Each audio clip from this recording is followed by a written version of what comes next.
Hi guys, May Love Tarot here. Welcome back po for your kapalaran sa pag-ibig. Para po ito sa mga Earth signs, Taurus, Virgo, and Capricorn. Maglalagay na lang po ako ng timestamp sa may description box para po mapuntahan ninyo ang inyong zodiac signs. Pero syempre, this is a general reading kaya hindi po lahat ay makaka-relate. Okay, so we will start po with Taurus. Ano kaya yung posibleng pagdaraanan ng mga Taurus sa mga susunod na mga araw? We have here the 8 of Coins, the Ace of Swords, the 10 of Coins, and we have here the Death card. Okay, kung halimbawang hindi kayo okay ng person mo, may chance na makikipag-ayos siya sa inyo. Parang makikipag-communicate siya, lilinawin ang mga bagay-bagay, mag-open up kayo sa isa't isa, aayusin ninyo ng maigi ang inyong relationship or ang inyong family.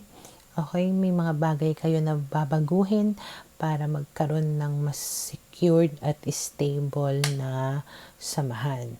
Okay, and then we have here the Hierophant, the 10 of Cups, the 5 of Wands, and we have here the Chariot.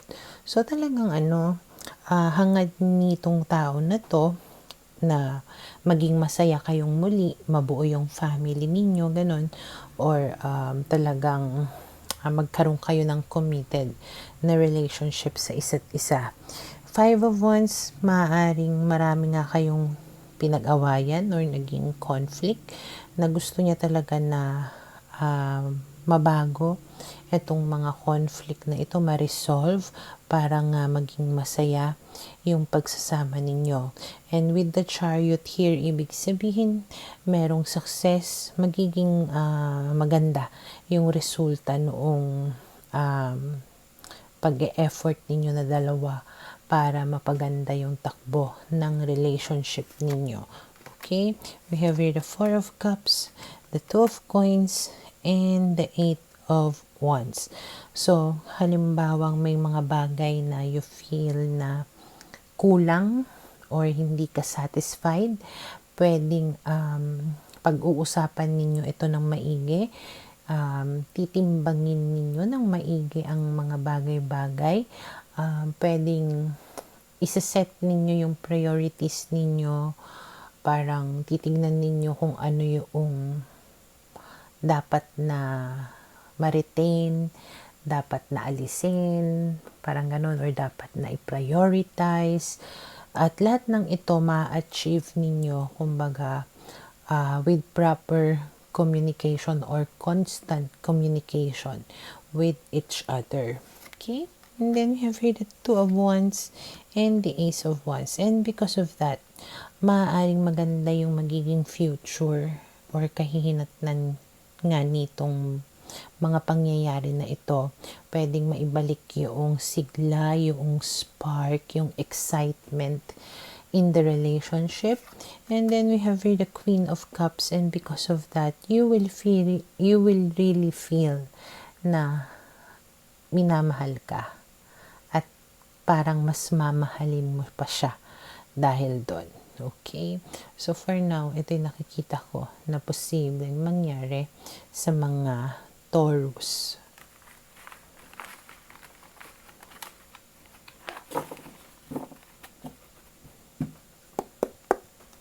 Para sa mga Virgo, okay, let's see, ano kaya yung posibleng pagdaraanan ng mga Virgo sa mga susunod na mga araw?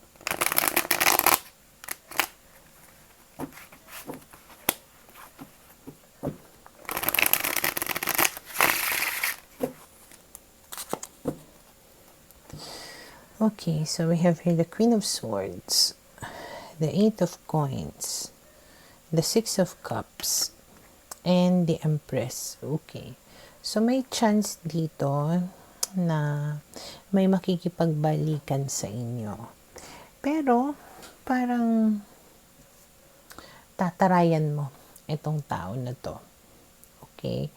Pwede rin na hindi mo papansinin yung effort na gagawin nitong tao na to para magkaayos kayo. Kasi parang naramdaman mo na kaya mo naman na mag-isa, or hindi mo naman talaga siya totally na kailangan. Parang secured ka in whatever situation you are currently in. So, medyo, kumbaga, mataas yung pride mo dito na kahit na magmakaawa siguro siya, medyo hindi mo pa rin siya pagbibigyan. Okay? And then we have here the Two of Swords, the Ace of Swords, the Ten of Swords, and we have here the Nine of Cups. Kasi nga, kaya ganun yung approach mo sa kanya is because may doubt ka pa rin sa kanya. Hindi ka pa rin kampante or sure sa tao na ito. Parang malinaw din sa iyo na it can never be, parang there are some problems in the relationship or with the person na hindi pa rin mariresolba, or parang wala ng end, wala ng solusyon pa kahit na magkabalikan kayo. And parang siguro ang tagal mong inantay, ang tagal mong inasahan yun sa tao na to, pero dumating ka sa point na nga na nagsawa ka na umasa at mag-antay sa kanya kasi nga wala namang pagbabago. So, again, nasa point ka sa life mo ngayon na medyo secured ka na nga sa self mo. May contentment ka na rin kung tutuusin na yung kahit siguro single ka, parang okay ka na. So, parang yung may isip mo, bakit ko pa siya babalikan? Okay na ako. Lalo na kung babalikan ko lang din siya, baka pati problema bumalik. Okay? And then we have here the Judgment card, the Six of Swords, and the Seven of Coins. So, parang ang naiisip mo, or parang feeling mo the best thing to do is to walk away from the situation. Okay? Though hindi mo totally siguro na isasara yung pintuan para sa tao na to, maybe you just need more time to be far away from this person, or maybe you are waiting for something na mangyari or gawin nitong tao na to, basta hindi mo minamadali na balikan siya. Parang iniisip mo, for now, mas magandang maghiwalay muna kami, mas magandang mag-isa na lang muna ako.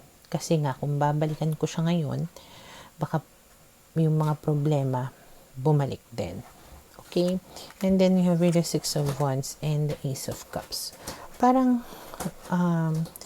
you will concentrate more on yourself, loving yourself more, prioritizing yourself more bago ka, kumbaga, bumalik muli sa relationship.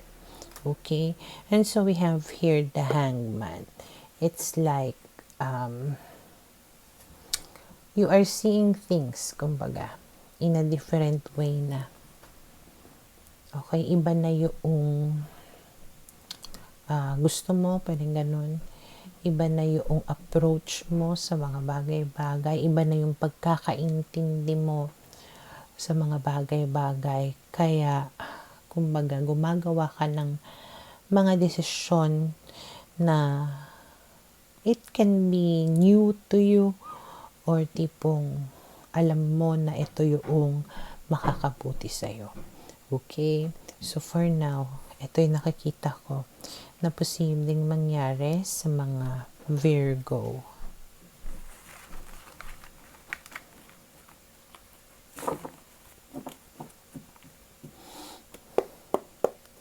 Para sa mga Capricorn, Okay, let's see ano kayang posibleng pagdaraanan ng mga Capricorn sa mga susunod na mga araw. We have here the Page of Wands, the Nine of Swords, the Hierophant, and the Eight of Wands. Meron ditong fire sign na umiisip sa'yo. Nag-overthink siya. Basta hindi kanya maalis sa isipan niya. Parang gusto niya na magkaroon kayo ng relationship. Gusto niya makipag-communicate sa'yo. Or pwedeng aasahan mo na magre-reach out sa'yo. Etong tao na to para sabihin sa'yo or para pag-usapan, kumbaga, yung relationship ninyong dalawa. Okay? We have here the Magician, the Ace of Coins, the Queen of Wands, and the Emperor. Ayun nga lang, etong tao na to kasi, siguro may pagka-manipulative. Okay? Pwedeng gagawin nitong tao na to lahat ng alam niya na paraan para lang kumbaga balikan mo siya, para lang makuha ulit yung confidence mo or yung trust mo. And pwedeng sasabihin niya sa'yo na meron siyang mga plano, meron siyang parang handa na siyang manindigan sa relationship ninyong dalawa. Okay? And then we have here the Six of Coins, the World card, and the King of Wands. So may chance din naman na totoo yung mga pinagsasabi niya sa'yo, na ibibigay niya talaga sa'yo lahat ng mga pangangailangan mo. And it can be the beginning of a new chapter nga in your relationship, and you will really feel na yung passionate siya about sa relationship ninyo, or passionate siya sa mga ginagawa niya para sa relationship ninyong dalawa. And then we have here the Nine of Wands and the Death card. So, parang unti-unti yung hesitation mo sa tao na to, yung duda mo sa tao na to, or yung trauma mo, pwedeng mawala yun habang nakikita mo yung mga pagbabago niya. Okay? And then we have here the Five of Cups. Pero, hindi ko alam ba't nandiyan si Five of Cups. Kasi parang nagsisisi ka na naman dito. Siguro ano lang, may mga times pa rin siguro na naaalala mo yung nakaraan ninyong dalawa or yung mga ginawa niya sa iyo before. Kaya siguro with the Nine of Wands here, medyo may hesitation ka. Kasi nga, there are still times na sumasagi pa rin sa isipan mo na kaya parang unti-unti lang na ibibigay mo sa kanya yung tiwala niya habang nakikita mo yung mga pagbabago niya. Nasaka mo lang siguro totally na ibababa yung walls mo kapag nakita mo talaga sa kanya yung total transformation. Kumbaga yung talagang sure na sure ka na nagbago na nga talaga siya. Okay? So, for now, ito yung nakikita ko na posibleng mangyari sa mga Capricorn.